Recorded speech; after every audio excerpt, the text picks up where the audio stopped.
आज जो आपके सामने रूबरू होने जा रही है प्रीता हरित जी, तो उनका मैंने भी यूट्यूब में देखा है और आप बहुत सारे लोगों ने शायद देख लिया होगा उनको। तो प्रीता हरित जी तो अभी इनकम टैक्स में कमिश्नर है नई दिल्ली में, महिला है और उनको काफ़ी और उनकी सर्विस बाकी है। लेकिन इसके बावजूद भी जिस प्रकार से, जिस डंके की चोट पे वो जय भीम के साथ में आगे आती है और ये बताती है कि भाई ये तो मेरी सर्विस है और मुझे कुछ नहीं होने वाला, कुछ नहीं होने वाला।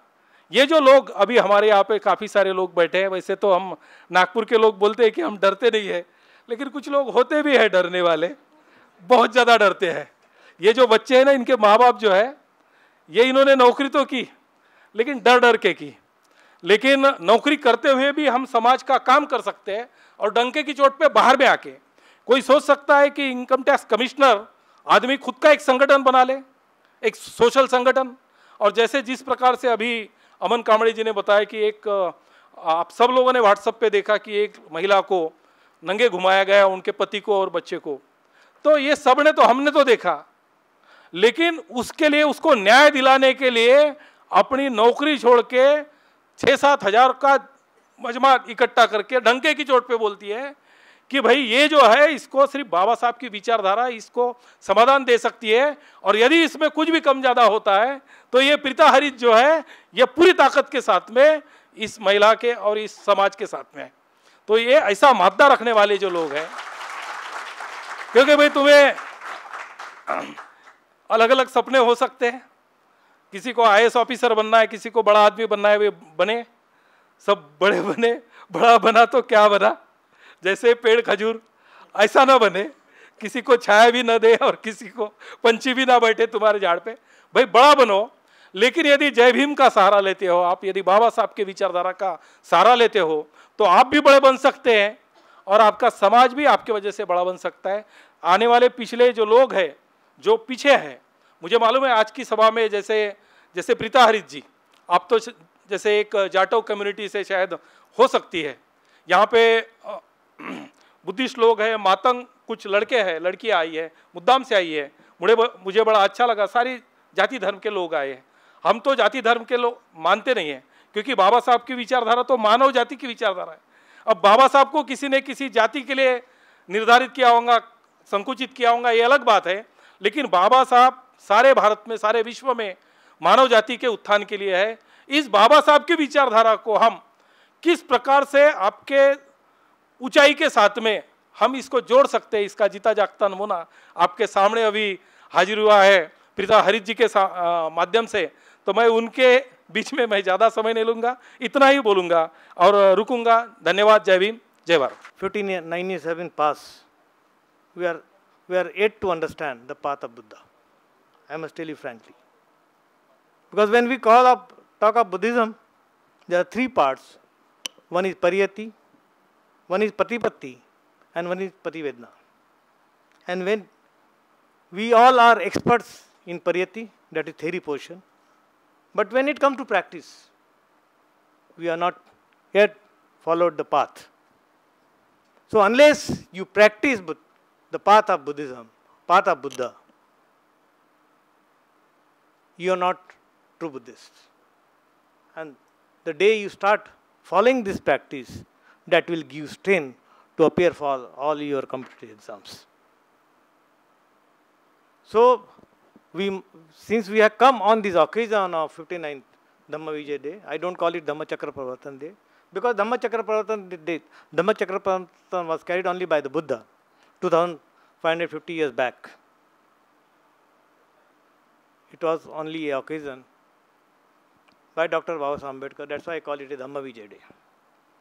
So you understand the principles of and thought of Buddha and try to follow, so that will give you strength, inner strength, so-called, to appear for all your competitive exams.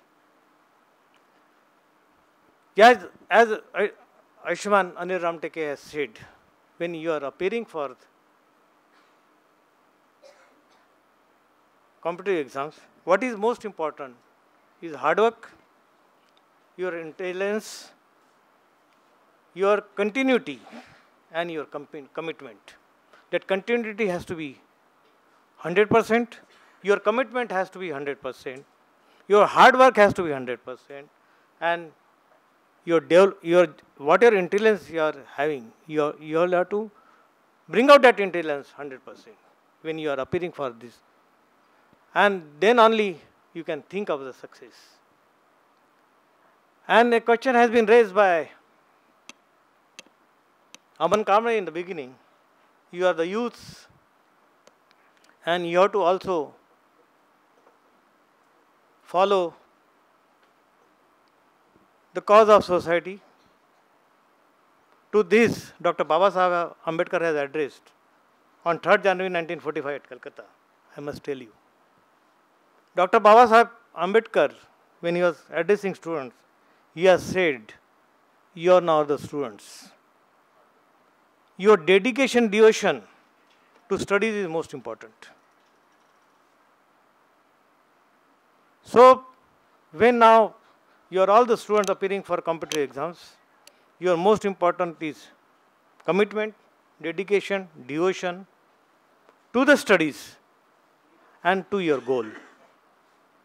You are bound to get success. And Dr. Babasaheb Ambedkar has said, after you get a success in your life, then you turn back and think about what Aman Kamble has said in the beginning. Since till you get a success, you'll have to forget these activities for time being. But the day you get a success, please kindly turn back and think about whatever problem society is facing, whatever problem a last man of the society is facing, and that is the advice given by Dr. Babasaheb Ambedkar then. With these few words, I'll take your leave. I give all my best wishes on this 59th Dhamma Vijay Day, as well as for your success in times to come. Namo Buddhaya, Jai Bhim, Jai Bharat. बाबा साहब का mission जब वो गुजरे थे, असमय चले गए थे, तो उस समय अधूरा छूट गया था। लेकिन उस समय के जो जागरूक लोग थे, जो बुद्धिजीवी लोग थे, जो पढ़े लिखे लोग थे, उन्होंने कुछ समय तक उस मिशन को चलाया। बाद में 10-12 साल के बाद में वो मिशन जो है अधूरा सा छूट गया, क्योंकि काशीराम जी भी आए, उन्होंने संगठित किया, संगठन बनाया और दलितों को, पीड़ितों को, शोषितों को इकट्ठा किया, और वो भी असमय चले गए। तो मिशन ऐसे अधूरा सा रह गया। लेकिन अभी पिछले 5-7 साल से ऐसा लगता है कि उनका अधूरा मिशन ज़रूर पूरा हो जाएगा, क्योंकि अपने चारों तरफ हमें प्रबुद्ध, जागरूक, इंटेलेक्चुअल, पढ़े लिखे और जानकार लोग दिखाई पड़ रहे हैं। लेकिन ऐसा क्यों हो रहा है कि इतने सारे प्रबुद्ध लोग हैं, इतने सारे इंटेलेक्चुअल्स हैं, पढ़े लिखे लोग हैं, हम सभी हैं, सर्विसेज में भी हैं, तो ऐसा क्यों हो रहा है कि फिर भी आज लोकतंत्र के 70 साल होने को आए कि हमारा समाज आज भी बिखरा हुआ है, बटा हुआ है और टूटा हुआ है। साथ ही उत्पीड़न की घटनाएं दिन पर दिन बढ़ती जा रही हैं, और लोकतंत्र में जो लोकतंत्र की सबसे बड़ी शक्ति है, देश के दलित, बहुजन, मूल निवासी, वे ही अपने आप को समाज से कटा हुआ और हाशिए पे पड़ा हुआ महसूस करते हैं। ये एक बहुत बड़ा सवाल है हमारे सबके सामने। आपसे अपने बारे में थोड़ा सा बताना ज़रूरी समझूंगी, ताकि आज की मेरी जो वस्तु स्थिति है, जो मेरी जीवन की जो परिस्थिति है, उसके बारे में आपको अच्छी तरह से समझ आ जाएगा कि मैं एक बहुत गरीब परिवार से हूँ। मेरे पिताजी दिल्ली सरकार के एक बहुत छोटे से अधिकारी थे, और हम लोग 7 भाई बहन दिल्ली में रहती थी। मुझे ये एक एडवांटेज हुआ कि मैं अच्छे स्कूलों में पढ़ी और दिल्ली यूनिवर्सिटी में पढ़ी। स्कूल की शिक्षा तो कॉरपोरेशन के स्कूल में हुई थी, हिंदी मीडियम से पढ़ी थी, लेकिन अपनी इच्छा से स्कूल पूरा होते ही यूनिवर्सिटी में जब गई, बीए में इंग्लिश मीडियम शिफ्ट किया था और बहुत मेहनत की। मैं उपदेश नहीं दूंगी, लेकिन हर समस्या का समाधान, आपको कुछ भी हासिल करना है ना, मेहनत करनी पड़ती है। तो मैंने अपनी जितनी मेरी उस समय समझदारी थी, बहुत मेहनत की थी, और दिल्ली यूनिवर्सिटी से मैंने पढ़ाई की थी। पिताजी चूँकि पहले से ही बाबा साहब के मिशन से जुड़े हुए थे, तो मेरा जन्म ही बौद्ध परिवार में हुआ था। मेरे जन्म से पहले ही वो बुद्ध धर्म के अनुयायी बन गए थे। और बचपन में मैंने बताया, क्योंकि स्कूल में हमने भी जातिगत भेदभाव सहा, हमें भी चमार वमार करके गाली नाम गंदे करके हमें गांव में बुलाया जाता था। गांव से मैं आती हूँ, लेकिन रहते हम दिल्ली में थे। तो वो जो पीड़ा थी वो बचपन में ही, छोटेपन में ही महसूस हो गई थी कि हाँ, हम समाज में, हमारी सामाजिक स्थिति बहुत ख़राब है और हम एक ऐसी जाति से आते हैं जिस जाति को सम्मान की दृष्टि से नहीं देखा जाता बल्कि अपमान किया जाता है। और हमारे अपमान में वैसा अपमान नहीं जैसे गरीब का अपमान किया जाता है, इस अपमान में हमें दोषी ठहराया जाता है, जैसे हम हीन हैं, कर्महीन है या क्या है। तो बचपन में पूछा करती थी स्कूल में लड़कियां कि आप कौन सी जाति के हो, तो मुझे पता नहीं था। वो कहती थी हम ब्राह्मण हैं या क्षत्रिय हैं। तो घर आके पिताजी से पूछती थी, पिताजी हम क्या हैं। 4 या 5 साल की उम्र रही होगी, वो मेरी सबसे पहली याद मेमोरी है। तो पिताजी कहते थे कि हम बौद्ध हैं। तो मुझे समझ में नहीं आता था, क्योंकि मुझे लगता था जाति तो ब्राह्मण, क्षत्रिय, पंजाबी ऐसे होते हैं। तो मैं कहती थी नहीं, ऐसे बताओ कि हम बौद्ध, हम ब्राह्मण हैं या हम क्या हैं। कहते नहीं, हम बौद्ध हैं। वो छोटे बच्चे से उसी तरह बात करते थे। तो असंतुष्ट थी, लेकिन तभी मुझे एहसास हो गया कि हमारी सामाजिक स्थिति कुछ भिन्न है, हम कुछ अलग हैं। फिर धीरे धीरे वो जातिगत, जाति सूचक नाम भी सुने, गांव में भी अपमान हुआ। और इस तरह से चलते चलते जब थोड़ी और बड़ी हुई, 7वीं 8वीं क्लास में आई, तो पिताजी ने हमें बाबा साहब की जीवनी पढ़ने को दी। बड़ी वाली किताब जो उनकी थी, शंकरानंद शास्त्री की, वो किताब हमने पढ़ी उस समय। और पढ़ने 3-4 दिन में मैंने पूरी पढ़ ली, क्योंकि मैं पढ़ने में बहुत तेज़ थी। और पढ़ने के बाद मेरी जैसे रातों की नींद उड़ गई हो। मुझे लगा कि मेरे व्यक्तित्व में कोई ज़लज़ला आ गया, कोई बदलाव आ गया। इतना बदलाव आया कि मैंने उनके जीवन की एक एक घटना को उतनी छोटी उम्र में अपने अंदर आत्मसात कर लिया कि उन्होंने कितना बलिदान किया और किस तरह की हमारी सामाजिक और सांस्कृतिक स्थिति थी और हमारी ऐतिहासिक स्थिति थी, जिसके चलते बाबा साहब ने कितनी पीड़ा भोगी, कितना कष्ट उठाया और कितना अपमान सहने के बाद कितना बलिदान किया, कितना त्याग किया। तो वो समय था और आज का समय है। फिर मैंने हमेशा अपना एक एक दिन उनको याद कर करके पूरा किया। थोड़ी और बड़ी हुई, पिताजी चाहते थे कि मैं IAS ऑफिसर बनूं, तो बचपन से ही सिखा दिया, बेटे तुझे क्या बनाऊंगा, तो IAS बनाऊंगा, तो IAS बनूंगी। करते करते मैं स्कूल की पढ़ाई की, कॉलेज की पढ़ाई की। 22 साल की उम्र में मैंने पहली बार पेपर दिया। 21 साल की उम्र में मैंने पहली बार सिविल सर्विसेज का एग्ज़ाम दिया। MA के साथ साथ मेरा प्रीलिम का एग्ज़ाम था। MA के एग्ज़ाम्स चल रहे थे, बीच में संडे को प्रीलिम का एग्ज़ाम देने गई। प्रिलिमिनरी मेरा क्वालिफाई हो गया। मेरे साथ मेरे बड़े भाई भी एग्ज़ाम दे रहे थे, वो मेरे से थोड़े ज़्यादा बड़े थे। तो आप जानते हैं घर में बेटी और बेटे की स्थिति क्या होती है, बेटे को ज़्यादा तरजीह दी जाती है। जाहिर बात है, कोई इसमें नई बात नहीं है। तो उनके साथ पूरा दमखम लगा रहता था कि बेटा IAS बनेगा, तो सब उनका ध्यान रखते थे और मैं कोने में बैठ के ऐसे ही पढ़ती रहती थी। मेरी तरफ कोई ध्यान भी नहीं देता था। ऐसा नहीं कि उनको, वो मुझे नज़रअंदाज करते थे, लेकिन उन्हें उम्मीद नहीं थी कि मैं पहली बार में प्रिलिमिनरी क्लियर कर लूँगी। और उसके बाद में मैंने मेन, जिस दिन प्रीलिम का रिज़ल्ट आया उस दिन से लेके जब तक मेंस की तैयारी करती रही। मुझे याद नहीं कि मैं शायद कोई और काम किया होगा पढ़ने के अलावा। उस समय की बात है, 1986 की बात है ये। 1986 में मैं 18 घंटे लगातार पढ़ती रहती थी। जो भी किताबें थी सारी ला के रख ली, चारपाई उस पर पलंग के ऊपर चारों तरफ किताबें रहती थी और मैं पढ़ती रहती थी। घर में कौन आ रहा है कौन जा रहा है मुझे पता नहीं था। खाना कोई ला करके दे देता था तो मैं खा लेती थी, और अगर नहीं देता था तो भी चल जाता था। देर में देते थे तो भी कोई बात नहीं है, बस वहाँ से उठकर बाथरूम जाती थी, फिर वापस बैठ जाती थी। तो वो स्थिति थी उस समय की। तो पहली बार में मैंने ऑल इंडिया में सिविल सर्विसेज में, मेरी अपने समाज में 22nd रैंक थी, वैसे जनरल लिस्ट में मेरा नाम था। उस समय ना तो इंटरनेट होता था ना टीवी होता था, लेकिन सीमित प्रोग्राम आते थे, दिल्ली दूरदर्शन वगैरह, और ना कोई उलझाव की चीज़ें होती थी जैसे आजकल के बच्चों के साथ होती हैं, जो समाज में बहुत सारी कुरीतियाँ भी चल रही है। ऐसा कुछ नहीं था, बस एक ही तरफ फोकस था, पढ़ना है और आगे पढ़ के कुछ बनना है।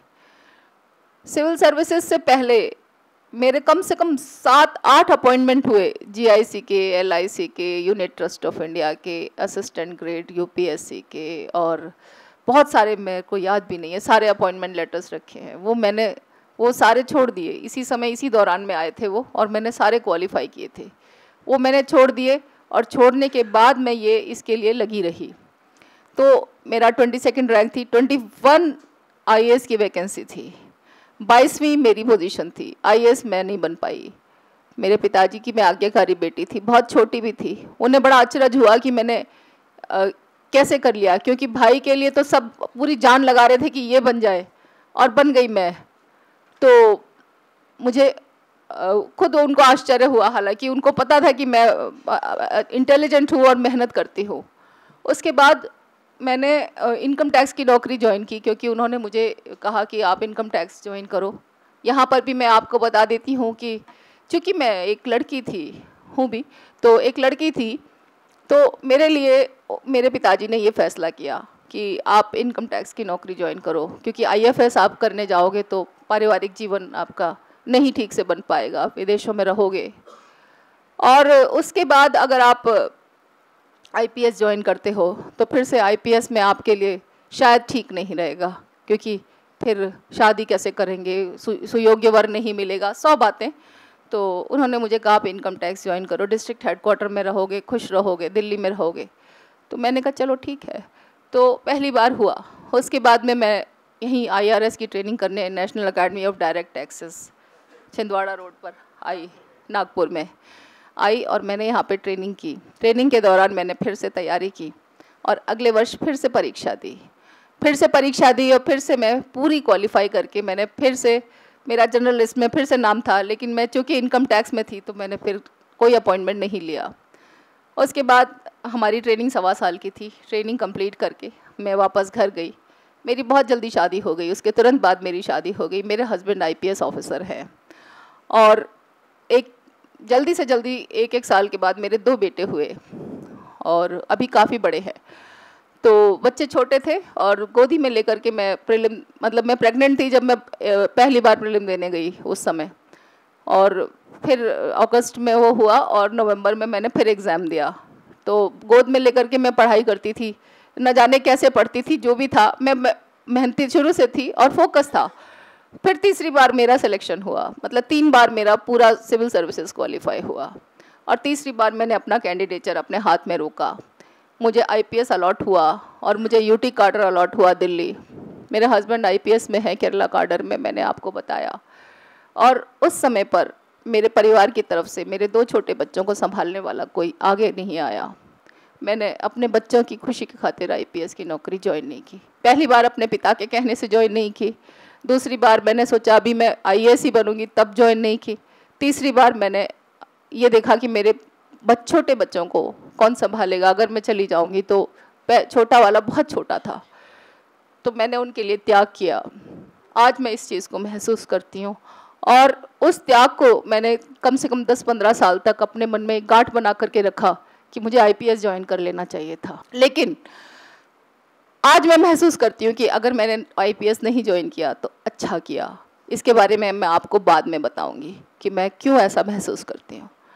तो ये मेरी जीवन यात्रा है। मैं एक अच्छी पत्नी बन करके रही, एक अच्छी माँ हूँ, और उसके बाद मेरे मन में कहीं एक टीस रहती थी, क्योंकि मैंने केरला में बहुत समय बिताया है। केरला कार्डर होने के कारण अपने पति का परिवार बनाकर रखा, कि परिवार के प्रति जो मेरा जो कर्तव्य था मैंने पूरा किया, बच्चों के लिए भी पूरा किया, लेकिन समाज के प्रति मेरा कुछ बाकी था जो रह गया था, क्योंकि पारिवारिक पृष्ठभूमि मेरी सामाजिक कार्यकर्ताओं की थी, और मन में हमेशा रहता था कि समाज के लिए कुछ वापस देना है, पे बैक टू सोसाइटी।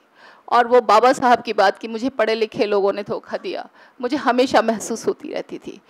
तो वापस मैं केरल से वापस दिल्ली चली गई। 2012 की बात है। इस दौरान बीच में भी आई गई थी, ट्रांसफ़र हुए थे, लेकिन 2012 में मैंने पूरा ठान लिया कि मैं दिल्ली वापस जाऊंगी और मैं समाज के लिए पूरी तरह से समर्पित हो जाऊंगी।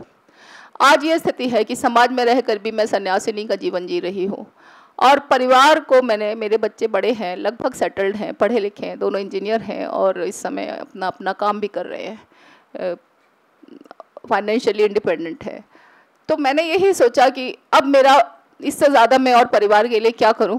अभी मेरे नौकरी के काफ़ी साल बाकी हैं, 9 साल बाकी हैं, तो मुझे अब समाज के लिए काम करना चाहिए। तो 3-4 साल से मैं व्यक्तिगत प्रयास कर रही थी, और व्यक्तिगत प्रयास, वैसे तो सारी ज़िंदगी मेरे व्यक्तिगत प्रयास चलते रहे कि कभी किसी के लिए नौकरी लगवाना है या कोई गाइडेंस देना है या हॉस्पिटल का काम करना है, जो भी काम मेरे से जो भी हो सकता था मैं करती थी। लेकिन 3 साल से मैं इनकम टैक्स की SC/ST एम्प्लॉयज़ वेलफेयर फेडरेशन की प्रेसिडेंट भी हूँ अपने डिपार्टमेंट में।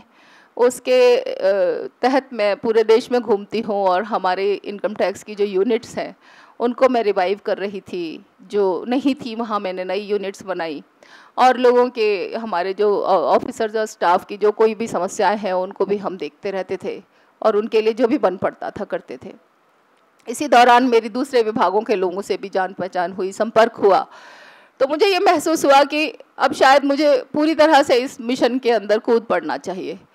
तो 2000 पिछले 1 साल से बहुजन सम्यक संगठन की एक प्रक्रिया चल रही थी जन्म लेने की, और इस अप्रैल में मैंने उसको पूरी तरह से समर्पित कर दिया मिशन के लिए। और मैंने ये सोचा कि अब चूँकि मैं संवैधानिक काम कर रही हूँ और सबसे मेरा मिशन यही है कि संविधान को उसके मूल रूप में प्रतिष्ठापित करवाना, तो कोई भी ताकत मुझे मेरे काम से डिगा नहीं सकती और मुझे किसी चीज़ का डर नहीं है। डिसिप्लिनरी एक्शन इसलिए नहीं हो सकता क्योंकि मैं संवैधानिक काम कर रही हूँ। एसोसिएशन बनाना, सामाजिक काम करना संविधान में हमें अलाउड है। भविष्य में अगर आप जब भी नौकरी में आओगे, सरकारी नौकरी करोगे, तो कभी भी डरना मत।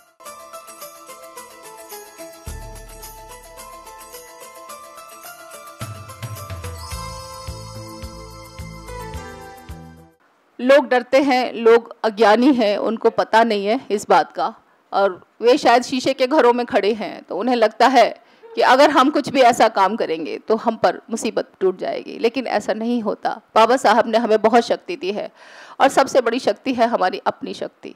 अगर हम चाहें तो हम समाज को बदल सकते हैं।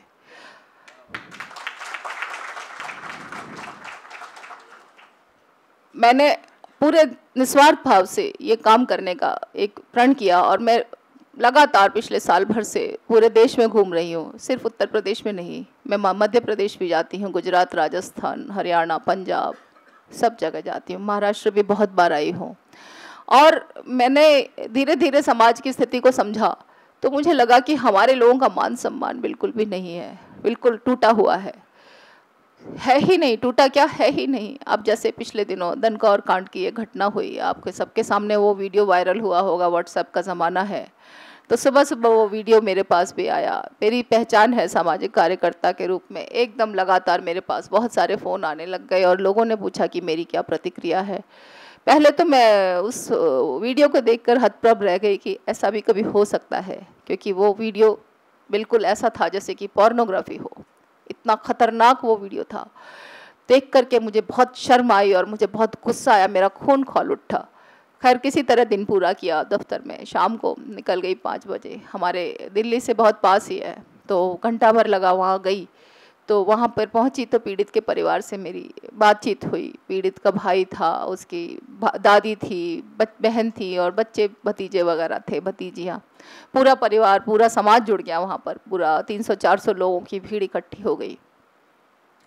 मेरे देखते देखते कुछ लोग पत्रकार भी पहुँच गए, क्योंकि मैं पहले DM ऑफिस गई थी। तो वहाँ मैं पहुँची तो मेरे को कुछ और ही सच्चाई सामने आई।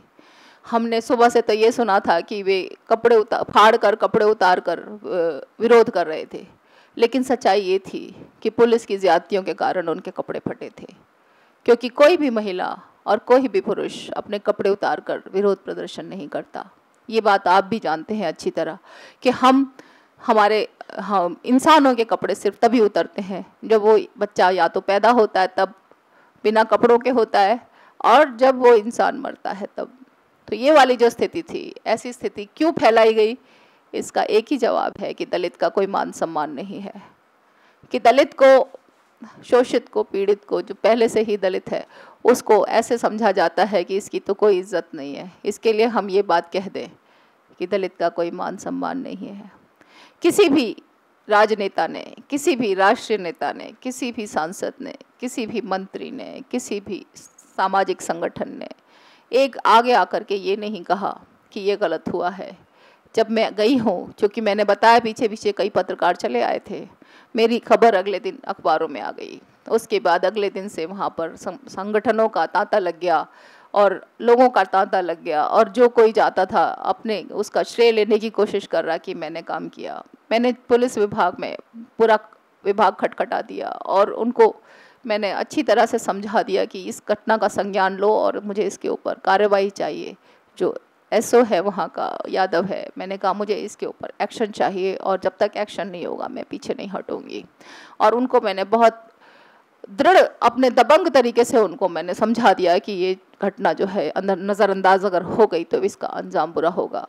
और उसको करने के बाद में मैं वापस दिल्ली आई, और मेरी आदत है कि मैं हर रोज़ कोई ना कोई सामाजिक काम ज़रूर करती हूँ। दफ्तर के बाद ज़रूर बाहर निकलती हूँ, दिल्ली में ही जाऊँ चाहे, मगर मैं ज़रूर जाती हूँ। मैं घर नहीं जाती ऑफिस से, सीधे बाहर जाती हूँ और रात को घर जाती हूँ, चाहे 11 बजे या 12 बजे। मैं कभी भी घर से मैं ऑफिस से मैं कभी घर नहीं लौटती, हमेशा रात को जाती हूँ। शाम को मैं जागरूक करती हूँ लोगों को। तो 3-4 दिन मैं ऐसे ही घूमती रही। फिर इसी दौरान में मुझे लगा कि हमें एक दबाव बनाना ज़रूरी है, तो मैंने धरना प्रदर्शन का कॉल कर दिया। 18 अक्टूबर को मैंने अपने जंतर मंतर पे धरना प्रदर्शन का कॉल किया और इतना दबाव बनाया कि ये सारी की सारी जो धाराएं उनके ऊपर लगाई थी, एनएसए लगाई और सारी धाराएं लाई, 307 धारा लगा दी, बताइए, अटेम्प्ट टू मर्डर, और वो सारी धाराएं हट गई बिना जमानत। जो 3 महिलाएं थी उनके परिवार की और 2 पुरुष थे और 3 छोटे बच्चे थे, एक बच्चा 2 महीने का, दूसरा बच्चा 9 महीने का, तीसरा बच्चा 13 महीने का। 3 बच्चों को लेकर के वो लोग 7 दिन जेल में बंद रहे और 7वें दिन उनको बिना किसी बात के छोड़ दिया, क्योंकि सारी धाराएं हट गई जो कि गलत लगी थी। और जब छोड़ दिया गया तो लोगों के मेरे पास फ़ोन आए, हमारे समाज के लोगों के, कि अब किस बात का धरना प्रदर्शन कर रहे हो, उनको तो छोड़ दिया गया। अब आप सोचिए कि हमारे समाज के पढ़े लिखे लोगों की सोच कितनी छोटी और सीमित है कि उनके अनुसार कि उनके ऊपर से धाराएं हटा ली, उनको छोड़ दिया तो मामले का समाधान हो गया। मैंने कहा उनको पकड़ा क्यों था, आप ये बताइए पहले कि उनको पकड़ा क्यों गया था। मैं तो उसको सज़ा दिलवा करके रहूँगी। मैंने न किसी व्यक्ति विशेष को फ़ोन किया, न मैंने कहीं कोई और प्रचार किया, सिर्फ व्हाट्सएप और फेसबुक के माध्यम से जितने भी लोगों को पता लगा, उस विरोध में, प्रतिरोध में जंतर मंतर पर 6-7 हज़ार लोग इकट्ठे हुए सुबह से शाम तक, और सब लोगों का खून खौल रहा था। सब लोग इस घटना के विरोध में बोल रहे थे और सब पुलिस एक्शन चाहते थे। और मैंने इसी दौरान ह्यूमन राइट्स कमीशन में भी एप्लीकेशन दी है, मैंने विमेन कमीशन में भी एप्लीकेशन दी है, मैंने एससी कमीशन में भी एप्लीकेशन दी है, और मैं सुप्रीम कोर्ट में PIL जल्द ही फाइल करने जा रही हूँ, कल हो जाएगी। तो इस तरीके की स्थिति आई, और इस सुप्रीम कोर्ट में PIL के साथ साथ मैं CBI की जांच की मांग कर रही हूँ और उनके परिवार की 3 महिलाओं को 20-20 लाख रुपए मुआवजे की बात कर रही हूँ। हालांकि जिस तरीके से उनका मान सम्मान घटा है, वो मुआवजा उनके लिए कुछ नहीं है, कभी भी मुआवजा नहीं होता इस चीज़ का, मान सम्मान का। तो इस स्थिति में मेरे मंच पर कुछ लोग चढ़ गए परसों के दिन, और उन्होंने सीधे हाथ उठा कर कहना शुरू कर दिया, अरे ये सस्पेंड क्यों नहीं होती, ये सस्पेंड क्यों नहीं होती, अरे पहले इनको सस्पेंड करो, क्योंकि ये इस तरह से बोल्ड काम कर रही हैं। ये बात मैं आपको इसलिए बता रही हूँ कि भविष्य में अगर आप जब भी नौकरी में आओगे, सरकारी नौकरी करोगे, तो कभी भी डरना मत, क्योंकि अगर आप संवैधानिक काम कर रहे हो, अगर आप अन्याय के विरुद्ध आवाज़ उठा रहे हो, तो दुनिया की कोई ताकत ऐसी नहीं है जो आपको इस तरीके से परेशान कर सके।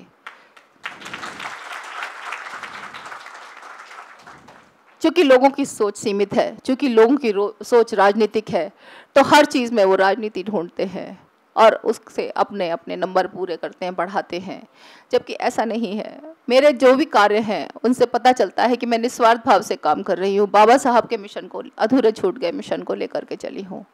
आज सुबह एक और घटना घटी है फरीदाबाद में, दिल्ली से महज 15 किलोमीटर दूर। कल रात ठाकुरों ने वहाँ के जाटवों के एक घर में पेट्रोल छिड़क करके आग लगा दी। पूरे दिन आज न्यूज़ का फ्लैश चला है, मैंने आज समाचार नहीं देखा क्योंकि मैं सफ़र में रही हूँ और सभा में थी। तो उसमें 2 मासूम बच्चों की जान चली गई, एक 2 साल का और एक 9 साल का। और पति और पत्नी में से पत्नी की हालत बहुत गंभीर है और पति के बहुत बुरी तरह से जली हुई है। तो ये स्थिति है। सुबह जब मैं एयरपोर्ट जा रही थी तो मुझे ये सूचना मिली, तो मेरी टीम तुरंत निकल गई फरीदाबाद के लिए। सारा दिन अभी रास्ते में ही है, वो लौटे नहीं है। मुझे सूचना मिली, अभी मेरी आते समय उनसे बात हो रही थी कि वहाँ पर पूरा मीडिया पहुँचा हुआ है और वहाँ पर हरियाणा के पूर्व मुख्यमंत्री भी पहुँचे। और ये सारा कांड इसलिए हुआ कि वहाँ पर वहाँ के कुछ लोकल जो नेता हैं उस तरीके से उनको परेशान कर रहे हैं। तो ये स्थिति हमारे समाज की है। मतलब समाज इतना बुरा रूप ले चुका है कि मरना मारना तो आम बात हो गई है, और गाली तो बिना दिए बात ही नहीं करते, और हमारी महिलाओं की कोई इज्जत नहीं है हमारे समाज में। ऐसी स्थिति, ये इतनी बर्बर स्थिति है, लगता है जैसे हम सभ्य समाज में नहीं रहते। ऐसे में आज हम सब इस सभा में बड़े संभ्रांत तरीके से बैठे हुए हैं और हमारे बच्चे आज कैरियर बनाने की बात कर रहे हैं। तो मैं आप सब लोगों के लिए यही संदेश लेकर के आई हूँ कि आप पूरी मेहनत करो। अगर एक बार आप मन में ठान लोगे तो कोई भी ताकत ऐसी नहीं है कि आपको वो काम करने से रोक सके। ज़रूरत है अपने विचार को पुष्ट करने की। अगर आपके विचार मजबूत होंगे, अगर आपकी सोच अच्छी होगी, अगर जो कुछ आप करना चाहोगे, अगर पूरे तन मन से उस पर आप विचार करोगे कि मुझे ये काम करना ही है, तो दुनिया की कोई ताकत आपको वो काम करने से रोक नहीं सकती। ये विचार मैंने अपने अंदर आत्मसात किया है, और अब मैं अपने पल पल अपने ही कामों से सीखती रहती हूँ कि मुझसे कहाँ भूल हुई, और मैं अपने आप को परिमार्जित करती रहती हूँ, परिशोधित करती रहती हूँ, अपने व्यक्तित्व को निखारती हूँ, अपने समाज को, अपने वातावरण को, सबको मैं निखारती हूँ और कोशिश करती हूँ कि मैं हर किसी को अपनी शक्ति दूँ। आज मैं इस सभा में उपस्थित होकर आप सब लोगों को अपनी शक्ति दे रही हूँ, आपकी ताकत दे रही हूँ, आपकी ताकत बनना चाहती हूँ। आपके बच्चों को मैं सिविल सर्विसेज के लिए या बड़े बड़े अधिकारियों के पदों के लिए प्रेरित कर रही हूँ। कुछ नहीं करना है, पढ़ना है, सिर्फ पढ़ना है, और कहाँ से क्या पढ़ना है इसके लिए सोचना नहीं है। आपको ज्ञान कहीं से भी मिल सकता है, हर पल मिल सकता है। और IAS की तैयारी के लिए तो आपको jack of all, master of all trades होना चाहिए। आपको सब चीज़ें आनी चाहिए। कहीं ज़रूरी नहीं कि एक पुस्तक के अंदर ही ज्ञान मिल सकता है, आप सड़क पर जाते हुए कोई घटना से भी सीख सकते हैं, और वो चीज़ आपके इंटरव्यू में, आपके व्यक्तित्व में झलकती है कि आप किस तरीके के व्यक्ति हो, क्या आप पढ़ करके आए हो। अब आई इंटरव्यू की बात, तो मैं आपको बतला देती हूँ कि इंटरव्यू में हमारे लोगों के साथ भेदभाव होता रहा है। आज की स्थिति मैं जानती नहीं हूँ क्योंकि मैं काफ़ी समय से इससे अलग हूँ, कटी हुई हूँ, लेकिन इंटरव्यू में जो लोग इंटरव्यू लेते हैं, उनके जो मनोवादी जो उनकी व्यवस्था है उसके वो शिकार होते हैं। उनकी सोच उसी तरीके से काम करती है। उनके मन में ये रहता है इनको आरक्षण तो मिला ही हुआ है, हम इनको कितने भी कम से कम नंबर दें, लिस्ट में ये नीचे कहीं भी बैठ जाएंगे और उसके बाद उतने जितने इनके कोटे हैं उसमें ये सेलेक्ट हो जाएंगे। इसलिए वो इंटरव्यू में हमें नंबर नहीं देते। रिटर्न में आपके अपने हाथ की बात है, आप किस तरीके से अच्छे से पढ़ाई करोगे, ज़्यादा से ज़्यादा नंबर लोगे। मैंने 3 बार इंटरव्यू दिया था। आपको मेरे व्यक्तित्व को देखकर ये नहीं लगना चाहिए कि मुझे इंटरव्यू में कम नंबर मिलने चाहिए, लेकिन मुझे उन्होंने बहुत कम नंबर दिए। पहली बार बहुत कम नंबर दिए, दूसरी बार उससे 10 नंबर ज़्यादा कर दिए, तीसरी बार 10 नंबर और ज़्यादा कर दिए। उसके बावजूद भी तीनों बार मेरा जनरल लिस्ट में नाम था। आप ये सोच लीजिए कि इंटरव्यू में अगर आपको वो 0 नंबर भी देते हैं तो भी आपको सिविल लिस्ट में आना ही है। इसलिए इसी तरीके से आप तैयारी कीजिए, बहुत मेहनत करिए, 10 साल के क्वेश्चन पेपर्स छान डालिए और अच्छी तरह से सब्जेक्ट के ऊपर पकड़ बनाइए। कभी भी रट करके मत जाइए। पॉइंट्स को आप अपने तरीके से बोलिए, लिखिए और आर्ग्यू करिए। अगर आपको कोई नहीं मिलता तो शीशे के सामने खड़े होकर के बोलिए। नहीं भी कोई मिलता, नहीं बोलना है तो जब सो रहे हो तो सोने से पहले सिर्फ और सिर्फ जो आपने पढ़ा है उसे दोहराते हुए सोइए। मतलब वो आपका जीना, मरना, जागना, उठना, बैठना सब वही होना चाहिए जो आप पढ़ रहे हो। कोई ताकत ऐसी नहीं है कि आपको सिविल सेवा में या किसी भी कॉम्पिटिटिव एग्ज़ाम में सफल होने से रोक सकेगी। कोई भी ताकत ऐसी नहीं है। मैं आपको पूरा विश्वास दिलाती हूँ कि जब आप बन जाएंगे तो आप मुझे फ़ोन करके बताएंगे कि हाँ, हमने इस तरीके से तैयारी की और आज हम बन गए। मैं आप सबको अपना नंबर दे दूँगी। मेरा नंबर वैसे भी ऑल इंडिया में इस समय वायरल हुआ है। मुझे एक दिन में कम से कम 500 से 1000 फ़ोन आते हैं, जिनमें से 200-250 फ़ोन तो मैं उठा लेती हूँ, बाकी मिस हो जाते हैं क्योंकि बीच में इनकमिंग कॉल के दौरान कॉल आती है। लोग शिकायत करते हैं कि आप हमारा फ़ोन नहीं उठाते, लेकिन धीरे धीरे उनको पता चल गया कि मैं अपना फ़ोन क्यों नहीं उनका उठा पाती, क्योंकि कॉल चल रही होती है। कोई भी लेडी हमारे समाज की अपना नंबर नहीं देगी, लेकिन मैंने अपना नंबर पब्लिकली दिया हुआ है, क्योंकि मैं चाहती हूँ कि मैं जितने ज़्यादा से ज़्यादा लोगों की मदद कर सकूँ, किसी भी तरीके से बोल करके, उनका कोई काम करके। लोग मुझे फ़ोन करके मेरे को नौकरी लगवाने के लिए कहते हैं, मैं उनके डिटेल्स ले लेती हूँ, मेल मंगवा लेती हूँ, अगर संभव होता है तो वो भी कर देती हूँ। लेकिन मैं उनको ये ज़रूर बताती हूँ कि शॉर्टकट मत अपनाओ, मेहनत करो, खुद मेहनत करो, ज़रूर हासिल होगा, ज़रूर हासिल होगा। अब आती है बात बाबा साहब के मिशन की। बाबा साहब का मिशन यही है कि हमें समाज के लिए काम करके देना है। कैसे करना है ये आप समझ लीजिए, कैसे करना है। अगर हम अपने साथ के बच्चों को ही पढ़ा लें, या किसी के लिए कोई किताबों की व्यवस्था करनी है, या कुछ भी करना है, तो ज़रूर आप करिए। किसी भी तरीके से करना है, कुछ भी है, ज़रूर करिए। अपने संवैधानिक अधिकारों को जानना बहुत ज़रूरी है। आप तो पढ़े लिखे लोग हैं, आपको तो मालूम है, लेकिन हमारा 80% जो देश है वो गाँवों में रहता है, और उसमें आधे से ज़्यादा हमारे लोग होते हैं, क्योंकि कुल आबादी के 85% दलित और पिछड़े लोग हैं, जिनमें से करीब 50 करोड़ लोग हमारे हैं। 125 करोड़ में से 50 करोड़ से ज़्यादा लोग हमारे हैं, और वे इस समय इतनी सब ह्यूमन कंडीशंस में रहते हैं। उनके पास, मैं जहाँ तक मेरे जो उत्तर भारत के जो मेरे अनुभव हैं वो ये है कि न तो गाँवों में बिजली होती है, और न बेसिक जो सिविक फैसिलिटीज़ होती हैं, और बहुत बुरी हालत है, और पैसा तो होता ही नहीं है खाने के। वे हमारे लोग सिर्फ खाने और रहने की मूलभूत समस्याओं में ही उलझे रह जाते हैं। तो हम जो कुछ भी करें, हम किसी भी तरीके से ऐसा प्रयास करें कि हम अपने समाज के काम आए, हम अपने समाज के लोगों के लिए कुछ कर दें, कुछ कर दें, क्योंकि बाबा साहब ने हमारे लिए बहुत कुछ किया है। तो उनके जाने के 60 साल के बाद आज हम उनको याद करते हैं, और उनके लिए हमारे मन में, हम सभी के मन में, चाहे किसी भी बात को लेकर हमारे आपस में मतभेद और विरोधाभास हो, लेकिन बाबा साहब के प्रति हम सब लोग पूरी तरह से समर्पित हैं। हम में से ऐसा नहीं कि मैं आधा मानूं या आप पूरा मानो, हम पूरा मानते हैं उनको। तो ऐसी स्थिति पैदा करो कि बाबा साहब की तरह उनके जाने के बाद हमें भी कोई याद करे, हमारा समाज याद करे, हम उनके लिए कुछ करके दें। ऐसा काम करो। बाबा साहब को हम भूल नहीं सकते। उन्होंने न सिर्फ संविधान बनाया, उन्होंने अर्थशास्त्र में भी हस्तक्षेप किया, उन्होंने राजनीति में भी हस्तक्षेप किया, उन्होंने महिलाओं के अधिकारों के लिए भी काम किया, उन्होंने बहुत सारे आंदोलन किए। वो सब चर्चा का विषय नहीं है। चर्चा का विषय ये है कि आज की स्थिति में समाज में जो विसंगति है, जो अपमान भरी स्थिति है, हमें इससे मुक्ति पानी है। और वो मुक्ति ऐसे नहीं होगी कि कोई हमें इस तरीके का व्यवहार करे और हम छोड़ के चले जाए। आज एक अखलाक की हत्या होती है तो उसके 100 सबब बन जाते हैं। कोई हैदराबाद से जाता है, कोई लखनऊ से जाता है, कोई उत्तर प्रदेश से जाता है। बात यूएन तक ले जाने की होती है। जा के घर लोग मुआवजा दे करके आते हैं, और उसके बाद में जब उनके यहाँ पे शादी ब्याह का समारोह होता है तो रोज़ एनडीटीवी पे रोज़ उसकी न्यूज़ चलती है कि आज वहाँ ये बन रहा है, आज वो बन रहा है। बड़ा सौहार्दपूर्ण माहौल है। लेकिन वहीं उसके बगल में, उसी गाँव में, बगल में दादरी के पास जब दनकौर की घटना होती है तो एक भी मीडिया उसको रिपोर्ट करने नहीं पहुंचता। आप जानते हैं क्यों? क्योंकि वो घटना एक दलित के परिवार के साथ हुई है।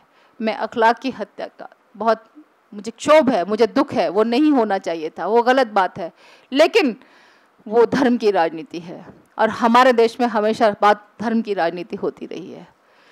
हमारे साथ अगर कोई दुर्व्यवहार करके चला जाए और हमारा कोई बच्चा भी न बोले, छोड़ो तो सांसद, मंत्री, नेता की, और कोई मीडिया भी न बोले, तो जाहिर बात है अगले दिन फिर हरदोई के पास घटना होगी और महिलाओं को नंगा घुमाया जाएगा।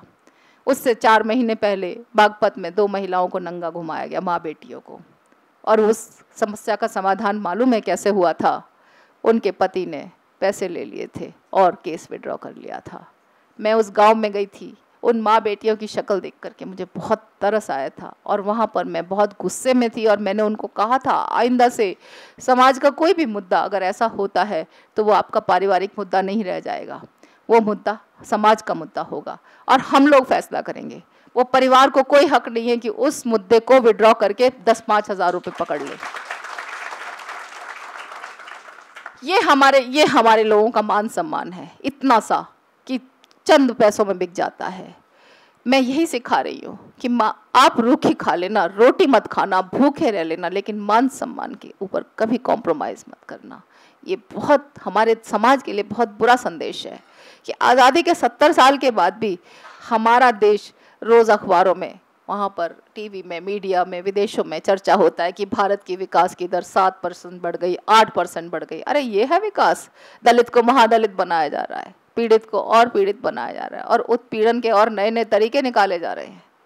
ऐसा नहीं होता। ये पूरे के पूरे देश के लिए एक शर्म की बात है, ये अपमान की बात है, ये हमारी सभ्यता के लिए अपमान की बात है। यदि हमारा केंद्र की सरकार नहीं सुनती है, हमारी राज्य की सरकार नहीं सुनती है, तो हम किसके सामने जा कर के रोएंगे कि हमारे साथ ये हो रहा है? ऐसे में हमें इंटरनेशनल प्लेटफॉर्म तलाश करना पड़ेगा। मैं इस मुद्दे को इंटरनेशनल लेकर के जाऊंगी, मैं यूएन में लेकर के जाऊंगी। मैं इसको छोड़ूंगी नहीं, जब तक नहीं छोड़ूंगी जब तक कि इस मुद्दे को मैं इसके अंजाम तक ना पहुंचा दूं। और ये मुद्दा एक ऐसा सबक होगा कि भविष्य में कोई भी एसओ या कोई भी पुलिस अधिकारी इस तरीके का काम फिर से नहीं करेगा, डरेगा। क्योंकि एक ऐसा कानून बनवाऊंगी, कोशिश करूंगी, पूरी कोशिश करूंगी कि एक ऐसा कानून बने कि कोई ताबड़तोड़ इस तरह की धाराएं ना लगा दे और उसके बाद उनको विड्रॉ कर ले। इस केस में बड़े दुख की बात यह हुई कि उत्तर प्रदेश सरकार ने उन पुलिस अधिकारियों को प्रशस्ति पत्र दिया और एक विज्ञप्ति निकाल करके, और प्रदेश के अनुसूचित जाति आयोग ने भी रासुका लगाने का, उनको नेशनल सिक्योरिटी एक्ट लगाने के लिए उनको उसमें रिपोर्ट दी थी कि इनके ऊपर ये एक्ट लगना चाहिए। आप ये बताइए कि वो गरीब जो सब्जी बेच करके अपना गुजारा करते हैं, क्या वे आतंकवादी हैं? क्या वो देश की सुरक्षा के लिए खतरा है? ये है हमारे दलित बहुजन की स्थिति हमारे देश के अंदर। ये स्थिति है। मुझे अच्छा नहीं लगता जब आप मुझे फूल की माला देते हैं, मुझे बिल्कुल अच्छा नहीं लगता, क्योंकि हम फूल की माला किस हक से लें? हमारा समाज तो इस तरह से बर्बाद हो रहा है। हमें क्या हक है कि हम मालाएं पहने, 100 मालाएं पहने? लेकिन फिर भी चूंकि सम्मान किया है तो वो हम लेते हैं, करते हैं। एक कार्य व्यवहार है, एक सामाजिक व्यवहार है, करना पड़ता है। लेकिन अंदर से दिल रोता है, दुख होता है, और मेरा भी दिल रोता है। और मैं इस समस्या का समाधान पूरा करके रहूंगी। 18 अक्टूबर को मैंने 6000 लोगों की सभा में एक रैली बुलाने का आयोजन किया, क्योंकि ये मामला उत्तर प्रदेश से संबंधित है। तो मैंने कहा अगला हम धावा बोलेंगे लखनऊ के ऊपर, जहां हम सब लोग जाएंगे। उससे पहले या तो दोषियों को सज़ा दिलवाओ और मुआवजा दिलवाओ और मान सम्मान वापस करो और कानून बनाओ, नहीं तो हम लखनऊ धावा बोलेंगे। 25 दिसंबर को रैली का दिन आयोजन किया है हमने। 25 दिसंबर को मैं दूसरी रैली करूंगी और वो रैली लखनऊ में होगी। उससे पहले मैं एक एक बच्चे को जोड़ लूँगी। गांव के एक एक बच्चे को, एक एक दलित और शोषित और पीड़ित और वंचित और पिछाड़े हुए व्यक्ति को मैं एक एक करके एक माला में जोड़ करके बाबा साहब के गले में पहनाना चाहती हूँ। ये मेरा मिशन है। न सिर्फ उत्तर प्रदेश के बल्कि पूरे देश के एक एक बच्चे को, पहले दलित, पीड़ित, शोषित, वंचित, पिछाड़े हुए और उसके बाद पूरे समाज को। क्यों? क्योंकि हम लोग समाज की मुख्य धारा से कटे हुए लोग अपनी अपनी सभाएं जब करके चले जाते हैं तो वो ब्राह्मणवादी, हिंदूवादी लोग हंसते हैं हमारे ऊपर। वो सोचते हैं कि हम लोग अपने अलग रहते हैं। हमें करना यह है कि इतना दबंग बनना है, इतना मजबूत बनना है, इतना योग्य बनना है कि आरक्षण की ज़रूरत हमें नहीं, हम उनको आरक्षण देने लग जाए। क्यों? क्योंकि हम 85% हैं। आपको पढ़ाई पर भी पूरा ध्यान देना चाहिए और एनजीओ पर भी समय निकाल लेना चाहिए।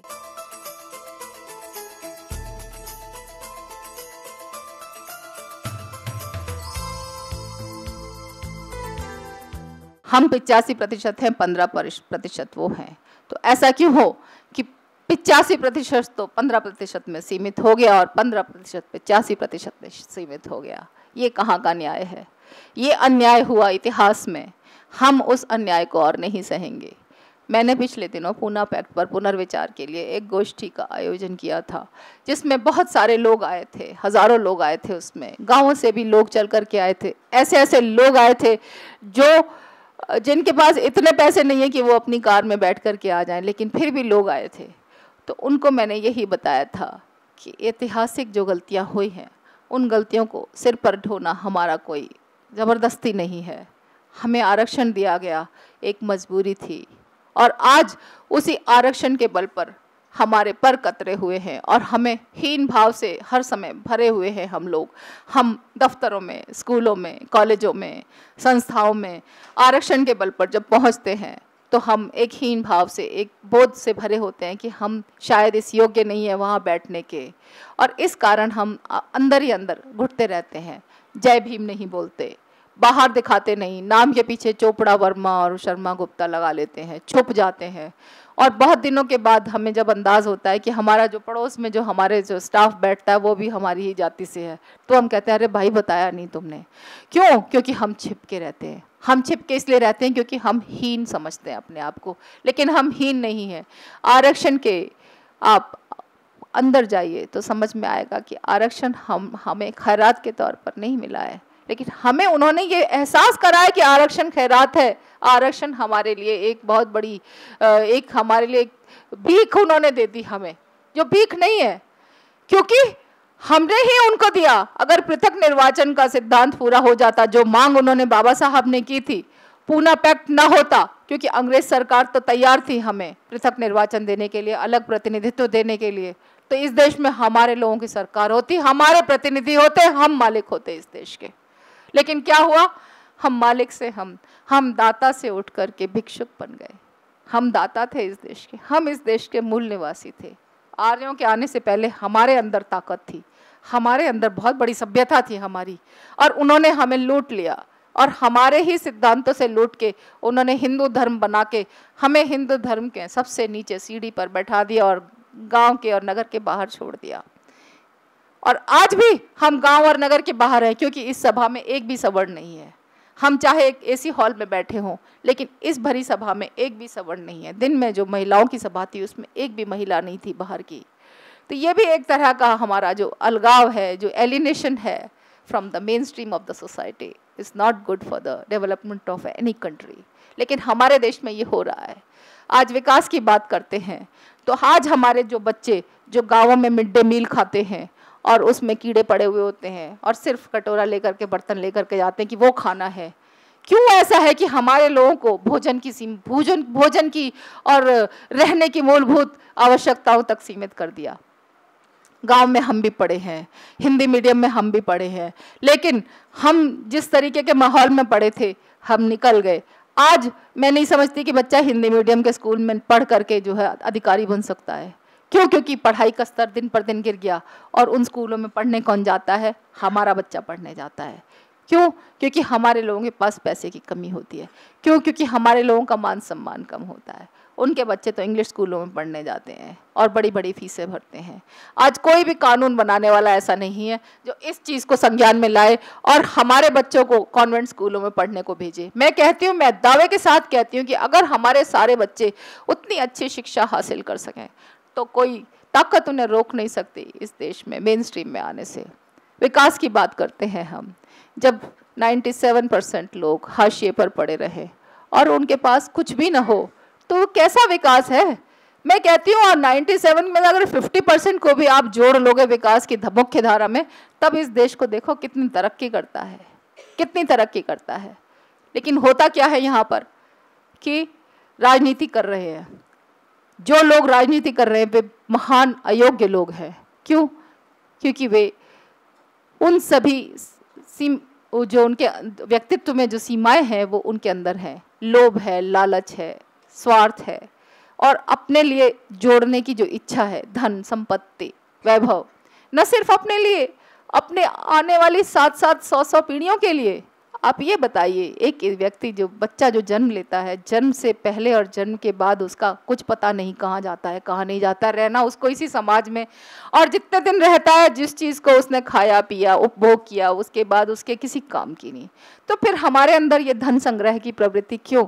हम क्यों मुझे धन से बिल्कुल लोभ लालच नहीं है, किसी भी किस्म का, एक पैसे का लोभ नहीं है, एक पैसे का स्वार्थ नहीं है। और मैंने अपने बच्चों को इतना बड़ा कर दिया, उनको इस लायक बना दिया कि मैं ज़रूरी नहीं समझती कि मैं उनके लिए बहुत बड़ी लेगेसी छोड़ के जाऊं और उनको अकर्मण्य और नाकारा कर दूं और वो मेरे पैसे पर फले फूले। मैं बिल्कुल ज़रूरी नहीं समझती। मैं कहती हूँ जिस तरीके से मैं उठ करके यहाँ पहुँची हूँ, आप मेहनत करो। मैंने आपको बड़ा कर दिया, आपको इस लायक कर दिया, अब आप अपना काम खुद करोगे। मैं आपको थोड़ा मदद कर सकती हूँ, लेकिन आपकी आगे आने वाली पीढ़ियों के लिए मदद नहीं करूँगी। मैं चाहती हूँ ये भावना मेरे समाज के एक एक व्यक्ति में आ जाए कि हमें अपने लिए काम करना है और अपने आने वाली पीढ़ियों के लिए उस तरीके का योगदान करना है जैसा बाबा साहब करके गए। इस तरीके का योगदान करना है। और जिन अयोग्य व्यक्तियों को हमने सत्ता दी है, उन अयोग्य व्यक्तियों को भी ये महसूस कराना है कि धन संग्रह उनको उस योग्य नहीं बनाता जिस योग्य जो वहाँ बैठे हैं। यही कारण है कि आज जब हम सामाजिक संगठन चलाते हैं तो हम सिर्फ सामाजिक संगठन और सामाजिक कार्यों की बात करते हैं कि हम तो भाई सामाजिक काम कर रहे हैं, हम राजनीति नहीं कर रहे। ऐसा इसलिए होता है क्योंकि जिन लोगों ने राजनीति की उन लोगों ने ये सिद्ध कर दिया कि राजनीति बुरी चीज़ होती है। मगर सच तो ये है कि राजनीति बुरी चीज़ नहीं होती, राजनीति करने वाले बुरे होते हैं। बाबा साहब ने भी कहा था, संविधान को लागू करने वाला अगर गलत है तो संविधान अयोग्य होगा, न कि संविधान खुद अयोग्य है। लागू करने वाला अयोग्य है, गलत है, अधम है। तो मैं ये मानती हूँ कि राजनीति भी गलत चीज़ नहीं है, राजनीति भी आपका संवैधानिक अधिकार है। अगर आप जैसे योग्य और निस्वार्थ लोग अपने अधिकारों को पहचानते हुए समाज के प्रति अपने दायित्व को अगर निभाना शुरू करें तो मैं कहती हूँ कि बहुत जल्द वो दिन आएगा जब इस देश में वास्तविक लोकतंत्र होगा और वास्तविक संविधान लागू होगा। मैं ये मानती हूँ और मैं बिल्कुल निडर होकर के कहती हूँ कि वक्त ज़रूरत अगर पड़ेगी तो मैं भी राजनीति करूँगी और ऐसी राजनीति करूँगी जैसी इस देश में किसी व्यक्ति ने न की हो। क्यों? क्योंकि मैं किसी से डरती नहीं हूँ। मेरे साथ बाबा साहब की शक्ति है, मुझे किसी चीज़ का स्वार्थ नहीं है, किसी चीज़। और जो मेरा प्रेम है, जो मेरा मोह है, जो मेरा सौहार्द है, वो इतना विशाल हो चुका है कि उसमें मेरे अपने बच्चे के अलावा मेरी दुनिया के सारे बच्चे और सारे मेरे समाज के लोग उसमें शामिल हो चुके हैं। मेरी सीमाएं बहुत बड़ी हो चुकी हैं, उन सीमाओं को मैं अब असीम कर चुकी हूँ और मैं चाहती हूँ कि वो दिन जल्द आए जब आप सब लोग भी उसी दिशा में कार्य चाहती हूँ कि ऐसा हो, क्योंकि हमने बहुत बर्दाश्त किया है। हमारे देश में सामाजिक और आर्थिक परिवर्तन की बात थी कि सामाजिक और आर्थिक परिवर्तन भी होना चाहिए। यही बाबा साहब ने भी चाहा था, यही मान्यवर काशीराम साहब ने भी चाहा था और यही तथागत गौतम बुद्ध भी चाहते थे कि एक सामाजिक संतुलन होना चाहिए, एक मध्यम मार्ग होना चाहिए। लेकिन हमारे समाज का असंतुलन बहुत बुरे तरीके से बिगड़ा हुआ है, पूरी तरह से असंतुलन है कि समाज में पोलराइजेशन है, धर्म के नाम पर, जाति के नाम पर, संप्रदाय के नाम पर। इस स्थिति को हमें बदलना होगा और सिर्फ हम बदलेंगे, क्योंकि राजनीतिक अधिकार तो हमें सब ने दे दिए और हमारे राजनीतिक अधिकारों का दिन पर दिन शोषण होता आया है और हमारे वोट लूट करके ले जाए जाते रहे हैं। लेकिन मैं चाहती हूँ कि हमारा समाज एक ऐसा समाज बने जो कि न बिकने वाला समाज हो, क्योंकि न बिकने वाला समाज ही एक न बिकने वाला देश बनाएगा और हमारे बच्चे हमारी ताकत से पढ़ेंगे और बढ़े होंगे। ये मैं चाहती हूँ। मैं आप लोगों को प्रेरणा दे रही हूँ, इस प्रेरणा के साथ आप तैयार हो। मैं यंग यूथ को भी प्रेरणा दे रही हूँ कि आप बाबा साहब की एक एक बात को पढ़ो, उसको समझो और उसको अपने जीवन में अमल में लाओ और किसी से मत डरना, कभी भी मत डरना, क्योंकि डर बहुत बुरी चीज़ है। डर के आगे जीत है। एक एडवर्टिजमेंट था वो बहुत बेकार सा, लेकिन सच्चाई है वो कि डर के आगे जीत है। अगर आप डर की वो सीमा पार कर लोगे तो फिर जीत आपकी है। मैं वो डर की सीमा पार कर चुकी हूँ, मुझे किसी चीज़ से डर नहीं लगता और मैं ये कहती हूँ कि मेरे पास खोने के लिए कुछ नहीं है और सब कुछ पाने के लिए है। इसी दिशा में मैं रोज़ निकलती हूँ। आज सुबह से निकली हूँ, 2 दिन नागपुर रहूँगी, कल परसों फिर मुझे वहाँ जाना है, फरीदाबाद, जहाँ आज ये कांड हुआ है। मुझे अभी आ गया है मैसेज कि परसों सुबह वहाँ जाना है और उसके बाद हरियाणा में मैं अपनी पंचायत बुलाऊंगी अपने लोगों की और हम फैसला करेंगे कि जिन्होंने वो मिट्टी का पेट्रोल छिड़क करके उन लोगों को मारा है उनके लिए क्या सजा होनी चाहिए। जिस तरीके से खाप पंचायत वहां लगती है, हम अपनी पंचायत लगाएंगे और हम फैसला करेंगे और हम सरकार के पास ये ज्ञापन देंगे कि ये सजा इनको दी जाए, नहीं तो हमारा दलित बहुजन इतनी आवाज बुलंद करेगा कि आप लोगों को बदलना ही पड़ेगा। मैं चाहती हूं कि वो ताकत आप लोग पैदा कर लो अपने अंदर। मैं अपने संगठन को लेकर के चली हूं। मैंने पहले बताया हमारे देश में 11 लाख संगठन है, अलग अलग घरों में, गली गली में राष्ट्रीय अध्यक्ष घूमते हैं। संगठन के नाम पर लोग अपने चूल्हे चौके चलाते हैं, चंदा इकट्ठा करते हैं, घर में खर्चे चलते हैं। लेकिन मेरा भी एक बन गया संगठन। लेकिन मेरे संगठन में एक अलग चीज़ ये है कि मैं किसी भी सीमित उद्देश्य को लेकर के नहीं चली हूँ। कोई भी उद्देश्य जिससे भी समाज का भला होता हो वो मेरा उद्देश्य है। और मैं ये दावा करती हूँ कि एक दिन ऐसा ज़रूर आएगा जब मैं देश के सारे संगठनों को एक छत्र छाया में करके बाबा साहब के वरदहस्त के नीचे लेकर के जाऊंगी। सामाजिक क्रांति, आर्थिक परिवर्तन और राजनीतिक सशक्तिकरण, यही है हमारा मुद्दा है। संविधान की बात करती हूँ। संविधान में हमारे अधिकारों को लेकर के मैं संविधान विमर्श की बात करती हूँ। पिछली सभा में भी मैंने ये बात कही थी। जिस तरीके से दूसरे धर्मों के लोग गीता, कुरान और बाइबल पढ़ते हैं, हम लोग अपने संविधान को पढ़ें, क्योंकि वही हमारी गीता, कुरान और बाइबल है। हमारे बच्चों को संविधान के एक एक शब्द की जानकारी होनी चाहिए, लेकिन उसको पढ़ने के लिए भी तो योग्यता नहीं हमारे अंदर, क्योंकि उसमें जो गूढ़ जो बातें लिखी हैं, जो प्रिंसिपल्स हैं, जो सिद्धांत हैं उसको समझने के लिए बहुत हमारे पास ताकत होनी चाहिए, दिमागी ताकत होनी चाहिए। हम उस तक पहले पहुँचे तो हमें पता तो चले कि कौन कौन से कानून की धाराएं हैं, कैसे लगती हैं और किस तरीके से उनका दुरुपयोग करके हमारे लोगों को 7-7 दिन जो जेलों में सड़ाया जाता है और अगले दिन जो भेड़ बकरियों की तरह खोल दिया जाता है कि जाओ चलो कोई बात नहीं है, और हम बैठे रहते हैं। किसी भी संगठन ने आवाज़ नहीं उठाई, किसी भी नेता ने आवाज़ नहीं उठाई, किसी भी मंत्री ने आवाज़ नहीं उठाई। क्यों? क्योंकि वो जिस समाज के बलबूते पर वो वहाँ पहुँचे हैं उनको कोई मतलब नहीं है, उनका काम हो गया, उनका मकसद पूरा हो गया। कितने दुख की बात है ये, कितने दुख की बात है ये, हमारे लिए दुख की बात है। हम जिंदा क्यों हैं? हम बर्दाश्त क्यों कर रहे हैं? ऐसी स्थिति पैदा क्यों नहीं कर देते कि वो हमसे डरें? हम डरपोक क्यों हैं? हम उनको डरा क्यों नहीं सकते? क्यों ऐसा होता है कि धर्म के नाम पर लोग राजनीति करते हैं, मुआवजा पहुंचाते हैं, और जब दलित की बहन बेटी की इज्जत लुटती है तो कोई भी आवाज़ नहीं निकालता? क्यों ऐसा होता है? ये सवाल हैं, ये बड़े बड़े बहुत गहन सवाल है। इन सवालों के बारे में सोचो और कल से ही काम करना शुरू कर दो, आज से ही काम करना शुरू कर दो। लोगों को निकाल करके लाओ मेरे साथ। आप जैसे युवा हैं जो निस्वार्थ भाव से कहीं भी आने जाने के लिए तैयार हैं और कहीं भी इतने बोल्ड होकर के बात करते हैं, इतनी निडर होकर के बात करते हैं।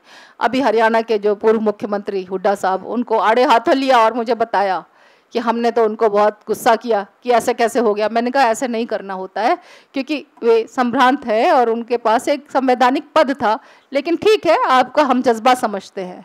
तो इस तरीके का निडर होकर के, बोल्ड होकर के जज्बा पैदा करो अपने अंदर। कोई ताकत नहीं है कि आपको रोक ले समाज में आगे बढ़ने से, कोई ताकत नहीं है। और मैं आपके साथ खड़ी हूँ, मैं निडर हूँ, मैं निर्भीक शेरनी की तरह दहाड़ रही हूँ। लोगों ने मेरे बारे में क्या क्या नहीं कहा कि मैं राजनीति कर रही हूँ, मैं मायावती को उड़ाने के लिए आई हूँ, पता नहीं क्या क्या कहा। व्हाट्सएप के ऊपर आप देखो क्या क्या नहीं चल रहा है, लेकिन मैं तो सिर्फ अपना काम कर रही हूँ। अगर उनको अपनी संभावित गद्दी से खतरा हो तो मैं क्या करूँ? मैं तो अपना काम कर रही हूँ। मेरे को तो संविधान में अधिकार मिला है कि मैं समाज का सुधार करूँ और समाज का संगठन चलाऊँ। मैं क्यों अपने आप को इनकम टैक्स के ऑफिस में सीमित करूँ, जब मैं इनकम टैक्स के ऑफिस से भी बड़े पूरे हमारे देश में काम कर सकती हूँ? तो मैं अपना सारा काम बहुत बखूबी करती हूँ, मैं अपनी पूरी ड्यूटी करती हूँ। मेरा इनकम टैक्स का जो भी टारगेट है मैं पूरा करती हूँ, कभी भी ऐसा नहीं है कि मैं वो ना करती हूँ। पिछले साल पूरे देश में 5 अधिकारियों ने सबसे ज़्यादा काम किया था, उनमें एक मेरा नाम भी था। मैं कोई भी काम अधूरा नहीं छोड़ती, मैं कोई भी काम अधूरा नहीं छोड़ती, और मैं यही लेकर के चली हूँ कि इनकम टैक्स का काम भी पूरा करूँगी और बाकी बचे हुए समय में मैं समाज का काम करूँगी। यथास्थिति छुट्टी भी लेती हूँ। सैटरडे संडे में दिल्ली से बाहर रहती हूँ, बीच में 1-2 दिन जो छुट्टी पड़ती है तब भी बाहर रहती हूँ। अब जैसे आज 2 दिन छुट्टी लेकर के आई हूँ, छुट्टी भी लेती हूँ, क्योंकि छुट्टी मैं किसके लिए जोड़ूंगी या पैसे मैं किसके लिए जोड़ूंगी?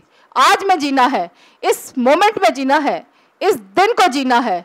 इस दिन अगर मैंने अपना पूरा का पूरा अपना दिया इस समाज को, वही मेरे जीवन का सबसे बड़ा लक्ष्य है, इसी को पूरा करना है। जय भीम मैडम, मैं आपसे एक सवाल पूछना चाहती हूँ कि बाबा साहब ने राजनीतिक पार्टी खोलने के बाद में भी सामाजिक और धार्मिक कार्य को ज़्यादा महत्व दिया, और दलित बहुजन जो समाज है वो जो मानसिक गुलामी से त्रस्त है, इसलिए भी उन पर बहुत अत्याचार होते हैं। न चाहते हुए भी वो खुद के ही गुलामी में खुद ही जकड़े हुए हैं। तो बाबा साहब ने कहा था कि पूरे भारत को बौद्धमय करना है। तो बौद्ध धर्म के बारे में आपके क्या विचार है? क्या आप धम्म क्रांति करना चाहेंगे? बौद्ध धर्म एक जीवन पद्धति है। बौद्ध धर्म में कोई कर्मकांड नहीं है। बौद्ध धर्म में किसी किस्म की कोई ढोंग और किसी किस्म का कोई भी इस तरह का प्रावधान नहीं है कि हम मनुष्य के ऊपर अत्याचार करें। और धम्म क्रांति तभी होगी जब देश का हमारा दलित बहुजन, एक एक बहुजन हम बौद्ध धर्म से जुड़ जाएं। क्योंकि मैं जन्मजात बौद्ध हूँ, मैं इस बात को मान करके चली हूँ कि मेरे आसपास हम सब लोग तो बौद्ध हैं ही, और हम एक एक करके एक एक को धम्म क्रांति में परिवर्तित कर देंगे। मैं ये मानती हूँ कि हम जरूर कर देंगे, क्योंकि मैं ये भी मानती हूँ कि संसद से जय भीम का नारा दिलवाना है, ये भी मैं मानती हूँ। हमें सबको पता है कि हमारा समाज जो है अभी भी बहुत पिछड़ा है, ठीक है। तो जब सरकारी नौकरियों की बात आती है तो हम सबसे पहले, हमारा जो युवक है वो सोचता है कि पहले हम नौकरी पे लग जाए, वो उसके का नौकरी पे लग जाए। तो वो क्या करता है, सबसे पहले ग्रुप डी की नौकरी, यानी कुछ तो भी सोर्स अर्निंग के लिए वो जाता है, ठीक है। वो चले जाता है उसमें सरकारी नौकरियों में। फिर उसके बाद जब वो सरकारी नौकरियों में जाता है तो आज की जैसी व्यवस्था है तो वहाँ से उसको जो टॉप लेवल से वहाँ से प्रेशर आता है उसको कि तुमको ज़्यादा काम दिया जाता है ग्रुप डी में या ग्रुप सी में जो भी है, ठीक है। तो फिर ये व्यवस्था के अगेंस्ट में जाके और अपना जो सामाजिक बैकग्राउंड है कि अपने परिवार को ऊपर उठाना है उसको, तो इसको कैसे हैंडल करके वो सिविल सर्विसेज की तैयारी करे, क्योंकि उसको अपना घर का परिवार भी देखना है, क्योंकि उसको क्या बोलते हो सोर्स अर्निंग भी देने का है, ठीक है। उसको काम का प्रेशर भी ये करना है, यानी काम का जो प्रेशर आता है उसको भी हैंडल करना है। तो इसको मद्देनज़र रखते हुए यूपीएससी के और आईएएस के लिए वो कैसे जाए, इसके बारे में थोड़ा आप जानते हैं बाबा साहब किन विषम परिस्थितियों में पढ़ते थे? आपने पढ़ा होगा। जब बाबा साहब कर सकते हो, बहुत गरीबी थी, उनके घर में एक व्यक्ति के सोने की जगह थी। तो जब उनके पिता सोते थे तो वो बैठ के पढ़ते थे, और उनके पास खाने के लिए भी बहुत कम था।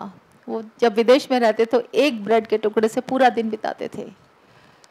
तो इतनी विषम परिस्थितियों में जब उन दृढ़ निश्चय के साथ वो कर सकते हैं, तो मैं मानती हूँ कि हम लोग परिवार को चलाने के साथ साथ भी सिविल सर्विस की पढ़ाई कर सकते हैं। Good evening, ma'am. I am Sachin Mekale and I am student of LLB. Ma'am, nowadays n number of the NGOs working in the name of Baba Saheb. And what, according to you, while studying time, the student have to join an NGO or he have to concentrate on his studies? आपको अपने मन की आवाज़ सुननी चाहिए। आपको पढ़ाई पर भी पूरा ध्यान देना चाहिए और एनजीओ पर भी समय निकाल लेना चाहिए, क्योंकि 24 घंटे में हम सारे काम करते हैं, अपने दोस्तों से भी बात करते हैं, टीवी भी देखते हैं, आते जाते भी हैं। अगर आप अपने पूरे 24 घंटे में इस तरह से टाइम मैनेजमेंट करें तो आप 1-2 घंटे एनजीओ के लिए भी काम कर सकते हैं, और करना भी चाहिए, क्योंकि तभी आपके मन में समाज के लिए जगह पैदा होगी। नहीं तो स्वार्थी हो जाओगे, और एक बार अधिकारी बन जाओगे तो हो सकता है समाज को भूल भी जाओ। तो पहले दिन से ही जुड़े रहो, वही अच्छा है। व्हाट्सएप से मैं अवेयर हुआ हूँ जितना भी, तो मुझे इतना मालूम है कि हिंदू रिलीजन में से अगर बुद्धिस्ट में कन्वर्ट हो रहे हैं लोग तो उनको फैसिलिटीज़ नहीं मिल रही है, और मैं चाहता हूँ कि सभी बुद्धिस्ट हों। लेकिन मैक्सिमम लोगों का क्वेश्चन यही होता है कि अगर मैं हिंदू हूँ तो बुद्धिस्ट धर्म में ट्रांसफ़र करके मुझे वो फैसिलिटीज़ मिलेगी क्या? आप कन्वर्ट हो, आपने बुद्ध धर्म की दीक्षा ली है? दीक्षा ली है ना, तो सिविक अथॉरिटी से नहीं हो तो दीक्षा लेकर के एक सर्टिफिकेट मिलता है। वो सर्टिफिकेट मिलने के बाद आप अपने सर्टिफिकेट में हिंदू की जगह बुद्धिस्ट लिख सकते हैं। फैसिलिटीज तो मिल रही है ना।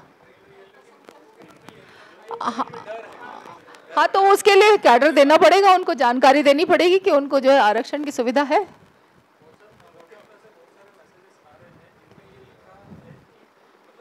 आप व्हाट्सएप पे मैसेजेस पर मत जाइए ना, आप पढ़ लीजिए, जानकारी आपको और भी जगह से मिल सकती है, तथ्यपरक जानकारी मिल सकती है। इस डर को निकालना पड़ेगा और हिंदू लिखने की ज़रूरत नहीं है। बदलाव आ गया है ना, अब तो आरक्षण के प्रावधानों में बदलाव आ गया है। मैडम 27 सितंबर को फेसबुक पे एक अश्लील, बहुत ही मतलब घिनौना ऐसा कमेंट्स और पोस्ट डाला हुआ था आशुतोष शिवम, और दूसरा नाम एक सोलंकी करके कुछ, उत्तेजित सोलंकी, जहां बाबा साहेब की अवहेलना की गई है काफ़ी बुरी तरह से, और जिसके थ्रू हम लोग काफ़ी निराश भी हुए, और हम लोगों ने उसके लिए एफआईआर किया है पांचपौली पुलिस स्टेशन में। नायक सर से हमें ये इन्फॉर्मेशन मिली है कि हमारे पास एडवांस टेक्नोलॉजी नहीं है जिसके तहत हम नहीं ठहरा पा रहे हैं। उन्होंने जो साइबर सेल की जो बात की है वही यहाँ काम नहीं करती है। इनका कहना है कि अमेरिका की सरकार हम भारतीयों को साथ नहीं देती है इस बारे में। मैं चाहता हूँ कि ये एक मीडिया में प्रसारित हो ये सब चीज़ें, क्योंकि मैंने ये कंटिन्यू 3-4 दिन में ये चेक किया कि कहीं ना कहीं एक ऐसी एक न्यूज़ टीवी पे आ जाए या किसी मीडिया में ये प्रसारित हो कि ये सब चीज़ें आज भी हो रही है और ये हमारे साथ में हो रही है। मीडिया बिकाऊ है, मीडिया ब्राह्मणवादी है, मीडिया मनुवादी है, हमारे लोगों का मीडिया सीमित है, जैसे आवाज़ इंडिया टीवी। मैं इतना जानती हूँ कि हमारा मीडिया तब मजबूत होगा जब हमारे लोग शिक्षित बनेंगे, संगठित होंगे, संघर्ष करेंगे और व्यवसायी बनेंगे। सरकारी नौकरी से आप धन संग्रह नहीं कर सकते, आपको बिजनेस करना पड़ेगा, आपको धन संग्रह करना पड़ेगा, अपने मीडिया हाउस खड़े करने पड़ेंगे और उन मीडिया हाउसेस के माध्यम से आपको सरकार के ऊपर कंट्रोल करना पड़ेगा। फिर कोई भी साइबर लॉज आप कंट्रोल कर सकते हो और उससे पहले ही कर सकते हो। वैसे तो प्रावधान है, कानूनी प्रावधान है, उसको एफआईआर करवा सकते हैं और आराम से उसकी सजा दिलवा सकते हैं, कोई इशू नहीं है। और सबसे पहले ज़रूरी है कि उसको तुरंत ब्लॉक कर दिया जाए, तुरंत उसको आउट कर दिया जाए व्हाट्सएप ग्रुप से और ब्लॉक से, फेसबुक पर से, फिर उसके ऊपर कानूनी कार्रवाई की जाए। तो ऐसी कोई असंभव बात नहीं है, करना है हमें, और उसमें हो सकता है कुछ समय लग जाए लेकिन ये ज़रूर होगा।